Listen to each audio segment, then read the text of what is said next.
आज हम बात करेंगे भगवद गीता के प्रथम अध्याय के 11वें श्लोक के बारे में। पिछले श्लोकों में हमने जाना कि कैसे एक अन्यायी पापी इंसान कभी भय से रिक्त नहीं हो सकता। चाहे उसके जीवन में सब कुछ अच्छा हो रहा हो, लेकिन फिर भी उसके मन में भय रहता है, क्योंकि वो दूसरों के साथ बुरा करता है तो उसको कहीं ना कहीं लगता है हो सकता है मुझे इसकी सज़ा मिले। पिछले श्लोकों में दुर्योधन का ऐसा ही हाल है। युद्ध शुरू होने से पहले रथ से उतरकर उसने द्रोणाचार्य से बहुत सारी बातें कही कि हमारे सेना नायक ये हैं, इनके ये हैं। कंपैरिजन किया। कंपैरिजन इसलिए कि उसके मन में भय था कहीं मैं हार न जाऊं।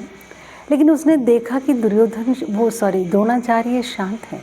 इतनी सारी बातें सुनकर भी द्रोणाचार्य शांत है, कुछ नहीं बोले। तो पिछले श्लोक में शांत देखकर उसके मन में ये बात आई कि कहीं ऐसा तो नहीं है हम हार जाएं। और जब इंसान को हारने का भय रहता है तो उसका सारा कॉन्फिडेंस, जितनी की टैलेंट उसमें होता है, वो भी उसके काम नहीं आता। ऐसा सोचकर तो जब ये सारी बातें देख रहे थे भीष्म, दुर्योधन की हालत, उसकी शक्ल, सब कुछ देख रहे थे। बड़े अपने बच्चों को शक्ल से ही पहचान जाते हैं कि ये इस वक्त घबरा रहा है। तो उसी वक्त जब द्रोणाचार्य कुछ नहीं बोले तो दुर्योधन बोला, जय भवन्ते सर्वे एव सर्वेषु अयनेषु यथा भागम। दुर्योधन ने कहा कि अब अपनी सेना को ऑर्डर दिया कि अपनी अपनी सेनाओं के महारथियों से कहा कि सभी लोग अपनी मोर्चों पर, जहाँ पर जिस भाग में उनको खड़ा किया गया है, दृढ़ता से, बहुत ही ज़्यादा व्यवस्थित से और बहुत ही दृढ़ रहकर अव्यवस्थिता ही भीष्म एव अभिरक्षन्तु, भीष्म की रक्षा करें। अब ये सब बात उसने कही पितामह भीष्म के प्रेम के लिए, उनका पक्ष प्राप्त करने के लिए। ये कहा कि जो भी है 11वें श्लोक में कि जो भी मेरे सेना नायक हैं, अपनी अपनी जगह पर सभी लोग भीष्म की रक्षा करें। अब भीष्म की रक्षा की बात उसने क्यों कही? भीष्म की रक्षा की बात कही कि वो जानता था कि भीष्म कितने वीर हैं और इच्छा मृत्यु का वरदान भी है उन्हें, वो ऐसे ही मरने वाले नहीं हैं। लेकिन उन्होंने कहा कि आप रक्षा इसलिए करो, क्योंकि शिखंडी अगर इनके सामने आ गया तो ये बाण नहीं चलाएंगे, सिर्फ वो ही इनको ये बाण नहीं चलाएंगे तो इनको मार सकता है। शिखंडी के बारे में अगर आप लोगों को नहीं पता तो शिखंडी कई पिछले जन्मों में स्त्री था और इस जन्म में भी स्त्री, बाद में वो पुरुष बना, लेकिन वो उसे स्त्री ही समझते थे। और भगवान शंकर से उसने वरदान लिया कि मैं इसकी, भीष्म की मृत्यु का कारण बनूं। तो जो है अब इसलिए, सिर्फ इसलिए वो उसका पक्ष प्राप्त करना चाहते थे और उसकी रक्षा करना चाहते थे।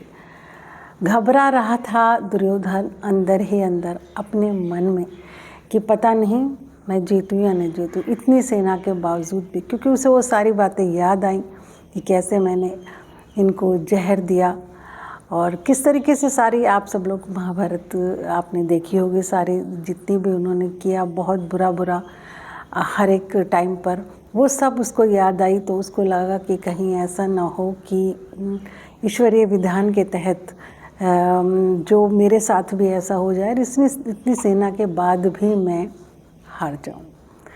तो दुर्योधन ने अब ये जो कहा, अपने सेना को ऑर्डर दिया कि आप सभी अपने अपने मोर्चों पर दृढ़ता से भीष्म की रक्षा करें। वो सिर्फ इसलिए कि मन में भय था और अब वो उन पर आ गए। हालांकि पहले उन्होंने इनका स्टार्टिंग में रथ से उतरकर अध्याय 2 में सीधे द्रोण के पास गए और उनका पक्ष प्राप्त करना चाहते थे।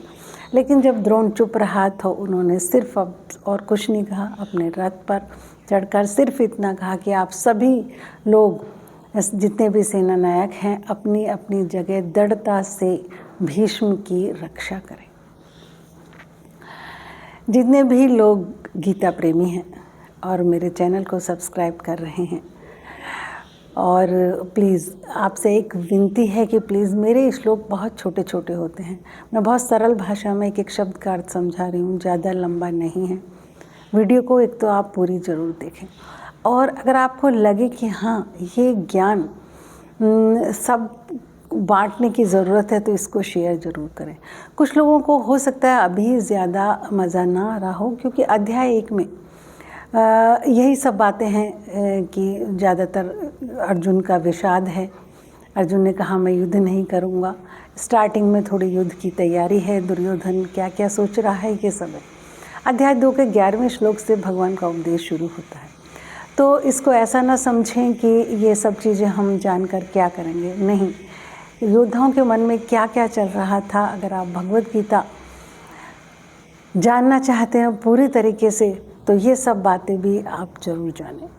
तो जो लोग मेरे चैनल को देख रहे हैं, नए हैं, प्लीज़ सब्सक्राइब ज़रूर करें।